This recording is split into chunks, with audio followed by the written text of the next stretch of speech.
Namo tassa bhagavato arahato samma sambuddhassa. Namo tassa bhagavato arahato samma sambuddhassa. Namo tassa bhagavato arahato samma sambuddhassa. Sadu, sadu, sadu. Baik, para sahabat UBTV yang berbahagia, kita berjumpa kembali dalam program Mutiara Iman Buddha. Saya izin untuk memperkenalkan diri. Nama saya adalah Pandita Muda Jenjen Irawan atau biasa dipanggil Rama Jenjen. Ya, saya mengabdi di Majelis Agama Buddha Theravada Indonesia atau disingkat Magabudi, pengurus cabang Kota Malang. Ya, baik para sahabat UBTV, bagaimana kabarnya? Semoga baik, semuanya baik dan sehat-sehat saja. Apakah sudah mengecek medsos Anda hari ini? Bagaimana? Sudah dapat berapa banyak like? Kalau seumpama like-nya banyak, pasti rasanya bahagia ya. Tapi bagaimana kalau misalnya like-nya cuma sedikit?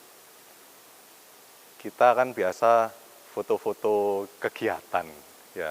Kita foto-foto, kita punya kegiatan atau aktivitas. Makan salah satunya.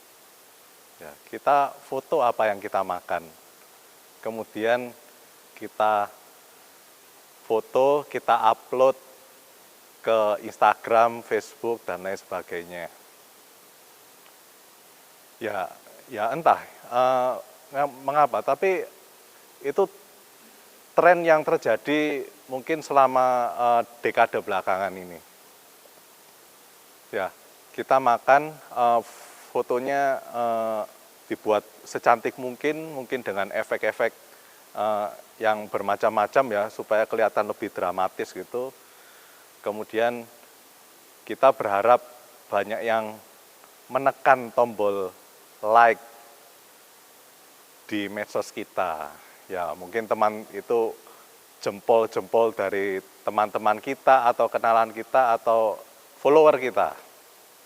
Ya, kalau banyak senang, kalau sedikit kayaknya ingin postingannya dihapus saja. Ya, itu yang ingin kita bahas, yang ingin saya bahas pada kesempatan pada kali ini, yaitu validasi. Ya, tombol like yang kita terima atau yang kita berikan ke orang itu adalah salah satu bentuk dari validasi. Entah para sahabat UBTV menyadari atau tidak.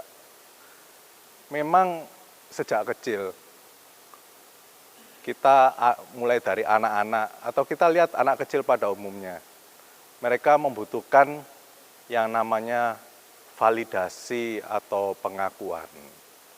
Ya, mulai dari mungkin masa playgroup ya, kemudian TK kita diminta oleh guru atau tugas dari sekolah untuk membuat prakarya atau lukisan ya.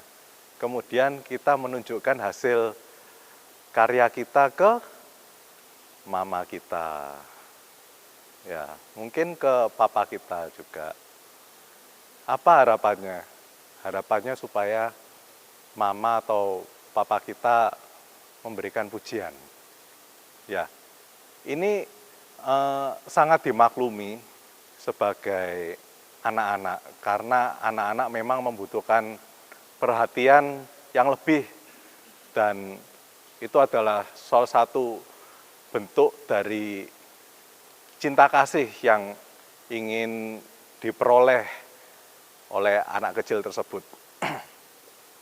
Kemudian kita beranjak lebih besar lagi, SD, SMP, SMA. Kita semua pernah berusia sekolah, ya. Ketika berprestasi, mendapat nilai yang bagus, kita mendapat pujian dari para guru. Kemudian ditunjukkan lagi ke orang tua, ke papa, mama, wah nilainya bagus, senang. Ya. Tapi kalau nilainya jelek, ya tentunya kita juga merasa sedih ya, takut dimarahi. Biasanya anak-anak itu nilainya berapa enggak peduli sih biasanya, cuma karena takut dimarahi aja. Ya, tapi itu persepsi yang ditanamkan selama bertahun-tahun ya, hingga kita beranjak lebih dewasa lagi. Ya, kita sudah mulai mengenal lingkungan sosial, mungkin kita banyak mendapat teman, atau mungkin kita sudah mulai tertarik dengan lawan jenis. Kita berharap teman yang kita sukai itu memberikan perhatian lebih kepada kita gitu ya.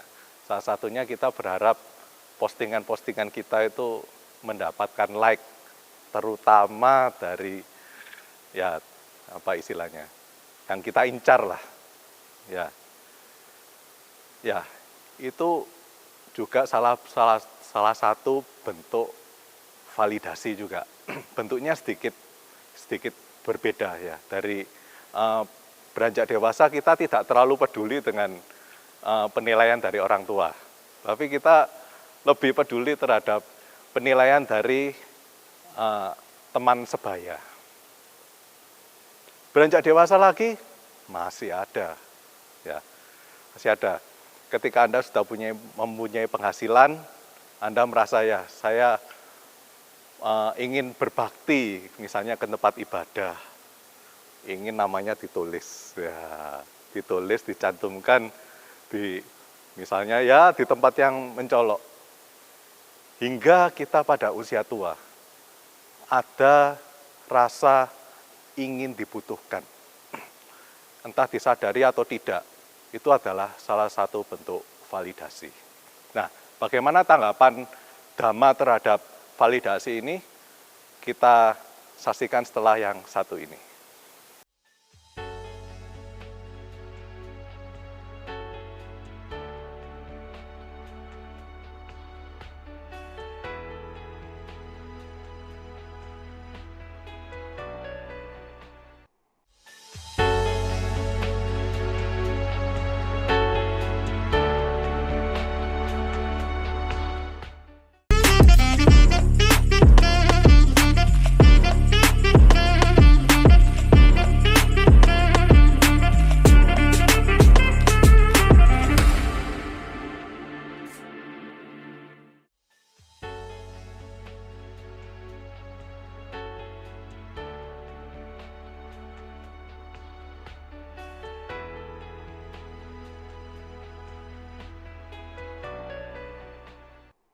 Para sahabat UBTV, mari kita lanjutkan pembahasan kita tentang validasi. Bagaimana tanggapan atau dalam Dhamma kita menghadapi soal validasi ini. Sebenarnya tidak ada cara khusus untuk menangani validasi ini. Ya, validasi ini adalah suatu fenomena, adalah salah satu istilahnya gejolak dalam masyarakat yang harus kita pahami dan kita terima sebagaimana adanya. Ya, memang validasi ini adalah kebutuhan dari setiap insan atau setiap makhluk hidup. Dalam Dhamma kita mengenal ada Attaloka Dhamma, yaitu 8 corak kehidupan. Yang pertama adalah untung rugi, ya, 1 untung, kedua rugi. Kemudian berikutnya ada suka dan duka. Kemudian berikutnya adalah terkenal dan tidak terkenal. Dan kemudian 2 yang terakhir adalah dipuji dan dicela. Ya, kedelapan hal ini adalah suatu fenomena atau peristiwa yang pasti akan dialami oleh setiap manusia apabila kita hidup di dunia ini. Maka harus kita terima sebagaimana adanya. Namun, apabila yang namanya validasi ini dirasa sangat mengganggu, ya, bisa dianggap kita ini meletakkan kebahagiaan kita itu di tangan orang lain, di jempol orang lain, ya, atau di kuasa orang lain. Ini tentunya kurang mengenakan. Tetapi hal ini tidak bisa dihindari. Ya, kita ingin mendapat pujian atau kadang kita tidak mendapat pujian, kita mendapatkan celaan. Yang penting adalah kita harus menyadari, ya, ini adalah validasi. Validasi dalam Dhamma bukan sesuatu yang sifatnya kusala atau baik, tetapi itu malah akan meninggikan ego kita hingga menimbulkan karma buruk atau mungkin bisa disebut aku salah. Ya, kusala baik, aku salah tidak baik. Salah satu bentuk batin yang aku salah. Ya, bagaimana cara mengatasinya? Kita tidak semerta-merta bisa menghilangkan keinginan untuk mendapatkan validasi itu. Tetapi paling tidak sebagai langkah awal adalah kita bisa menyadari. Ya, kita menyadari bahwa ya, saya sedang menginginkan validasi. Silakan dicoba. Keinginan validasi ketika disadari akan turun lebih banyak, akan turun jauh lebih banyak. Ya, Sang Buddha sendiri ketika membabarkan Dhamma, ketika mengajar untuk murid-muridnya dan ke umat-umatnya, tidak pernah mengharapkan yang namanya validasi.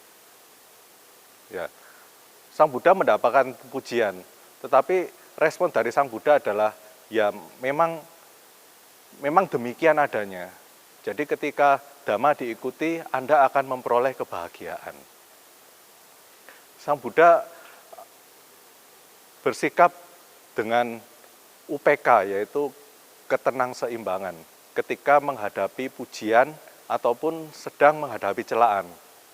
Ya, dalam kisahnya sendiri pun Sang Buddha juga pernah mendapatkan celaan atau bahkan fitnah. Sang Buddha menghadapinya dengan ketenangseimbangan. Bahwa yang namanya gosip atau fitnah itu pasti akan berlalu. Tetapi ketika memperoleh pujian pun, Sang Buddha juga menghadapinya dengan ketenangseimbangan. Bahwa pujian ini ya nantinya akan sekedar lewat saja. Itu pula yang disampaikan Sang Buddha kepada para muridnya, bahwa apabila Anda dipuji, apabila memang itu benar, ya katakan itu benar, karena alasannya begini, begini, dan begini. Selesai. Tidak perlu terlalu berbahagia. Kemudian ketika mendapat celaan dan ternyata itu salah gitu. Misalnya dituduh melakukan sesuatu yang tidak benar. Ya katakan saja bahwa itu tidak benar. Bahwa sebenarnya adalah begini, begini, dan begini. Itu saja yang disabdakan oleh Sang Buddha terkait pujian dan celaan. Ya, kemudian bagaimana kita karena kita sebagai manusia kadang sulit untuk setiap kali bisa sadar, bisa menyadari apa gejolak-gejolak yang terjadi dalam diri kita. Kebanyakan kita biasanya terlalu cepat merespon. Ya. Terlalu cepat merespon dan kita ironisnya kita mengikutinya juga gitu. Misalnya kita mendapatkan celaan, kita merespon dengan kebencian. Siapa orang ini kok menekan tombol dislike ya. Sekarang tombol dislike nggak ada sih ya. Kemudian kita merasa jengkel, kemudian kita kepikiran dan lain sebagainya hingga kita hanyut, kemudian bisa loh kita itu depresi. Ya, walaupun seorang yang mungkin konten kreator yang memiliki video yang sudah banyak video yang diterbitkan dan tentu saja banyak komen-komen di bawahnya. Tidak jarang mereka mendapatkan komen negatif padahal mereka nggak minta. Tentu saja selalu ada. Apabila mereka tidak menyadari, tidak tahan, itu bisa membuat orang tersebut jatuh. Selama mereka tidak menyadari atau belum mampu untuk menyadari, mereka akan terus jatuh dan malas bergerak dan kemudian bangkit untuk berkarya lagi. Ya, setelah ini saya akan mengajak para sahabat UBTV untuk mencoba bagaimana kita meningkatkan kesadaran kita hingga bisa sadar lebih banyak dalam keseharian yang kita lalui setelah yang satu ini.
Kita lanjutkan kembali para sahabat UBTV dalam segmen ketiga Mutiara Iman Buddha pada kesempatan kali ini.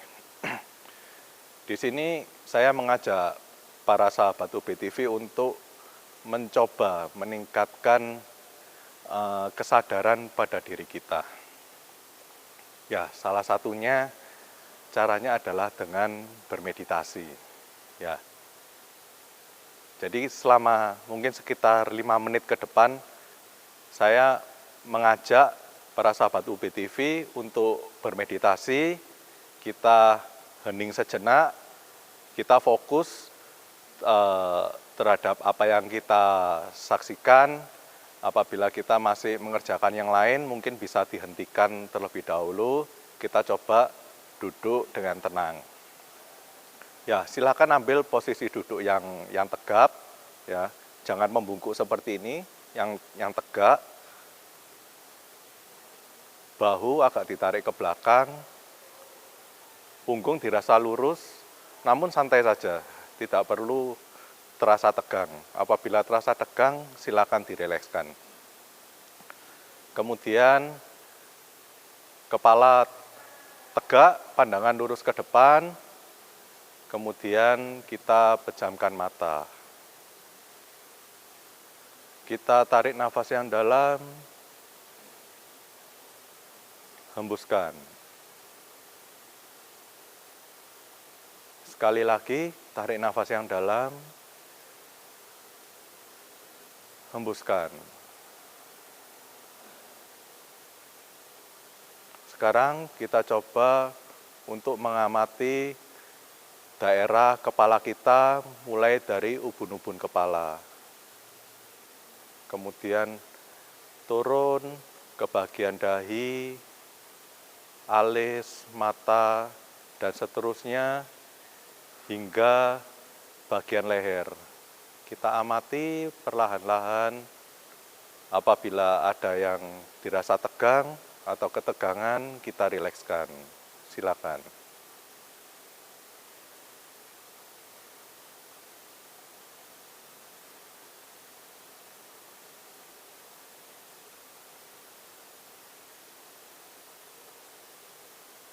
Ya, bagus sekali. Selanjutnya turun lagi ke daerah bahu, kemudian lengan bagian atas, dada, terus turun hingga ujung-ujung jari tangan. Apabila kita rasa ada ketegangan, bisa kita rilekskan.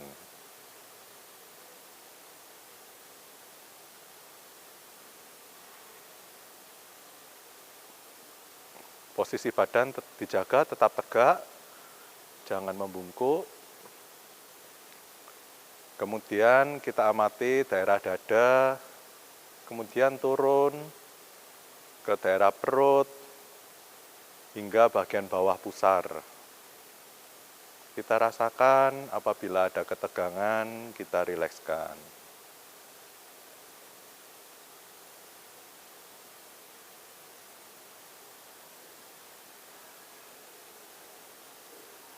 Selanjutnya, daerah selangkah atau pangkal paha, terus turun ke daerah lutut hingga ujung kaki. Kita rasakan secara berurutan dari atas ke bawah. Kita rasakan apabila ada ketegangan, kita rilekskan.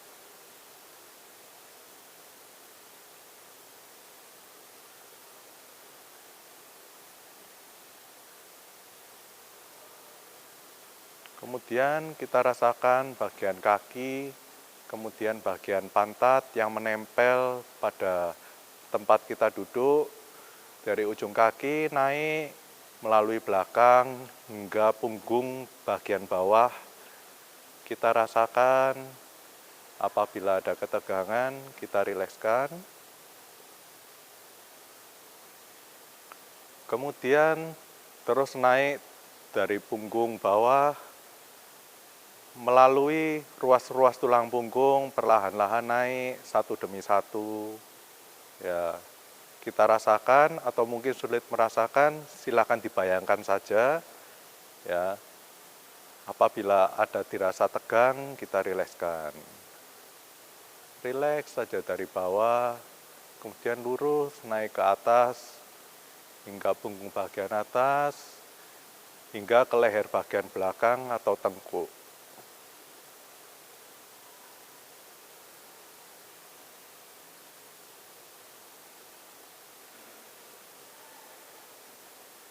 Ya, kemudian naik lagi hingga ke kepala bagian belakang, hingga paling atas kembali ke ubun-ubun kepala. Sembari dirasakan apabila ada ketegangan, bisa kita rilekskan.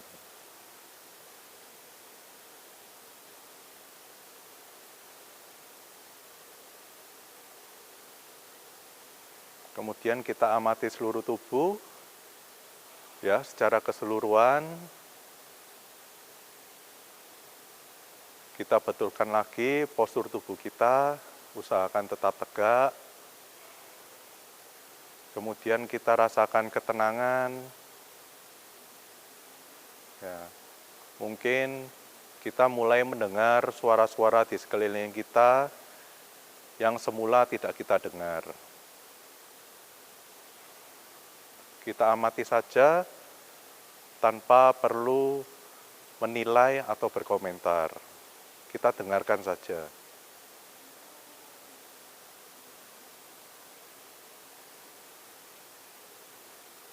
Kemudian semakin tenang, kita akan menyadari ada yang bergerak dalam tubuh kita, yaitu badan kita ketika kita menarik nafas dan ketika menghembuskan nafas. Silakan diamati saja nafas masuk dan nafas keluar tersebut hingga 10 kali. Nafas masuk, nafas keluar, kita hitung 1. Nafas masuk, nafas keluar, kita hitung 2. Bernafas secara alami saja. Kadangkala bila kita terasa lebih rileks, nafas akan terasa lebih halus. dan lebih pendek. Tidak apa-apa, cukup diamati saja.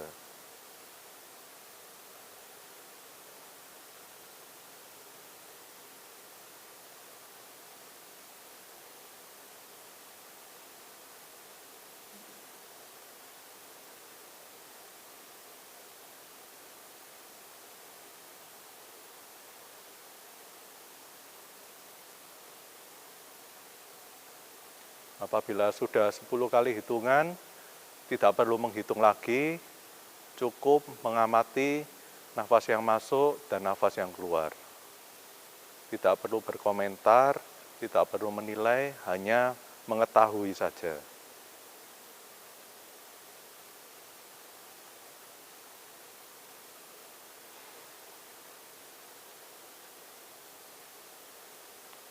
Sekarang mari kita lihat apakah ada pikiran yang muncul dalam diri kita. Apabila ada pikiran yang muncul, tidak perlu dibenci, tidak perlu ditolak. Kita letakkan saja pikiran tersebut. Kita amati, apabila kita mampu, kita kembali mengamati nafas. Kita abaikan dan kita kembali mengamati nafas. Silakan dicoba.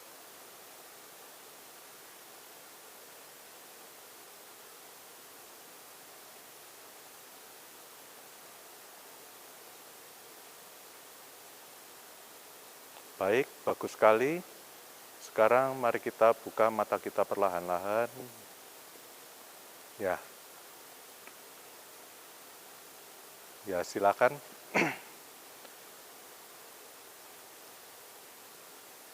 Baik. Itu adalah sedikit cara kita untuk meningkatkan kesadaran dalam diri kita. Kita menggunakan objek, yaitu keluar masuknya nafas. Setiap saat kita boleh mengamati keluar masuknya nafas. Ketika kita bekerja, ketika kita mungkin sedang makan, atau mungkin sedang menonton TV dan lain sebagainya, kita bisa mengingat latihan yang barusan Anda lakukan. Ya, kita mengamati keluar masuknya nafas. Begitu kita sadar, nafas akan dalam dan sangat menenangkan, sehingga akan memunculkan kesadaran dalam diri kita. Ya, itu sedikit yang bisa saya bagikan pada kesempatan kali ini. Semoga bermanfaat. Ya, semoga para sahabat UBTV selalu berbahagia dimanapun Anda berada. Sabbe Sata Bhawantu Sukitata. Semoga semua makhluk hidup berbahagia. Sadu, sadu, sadu.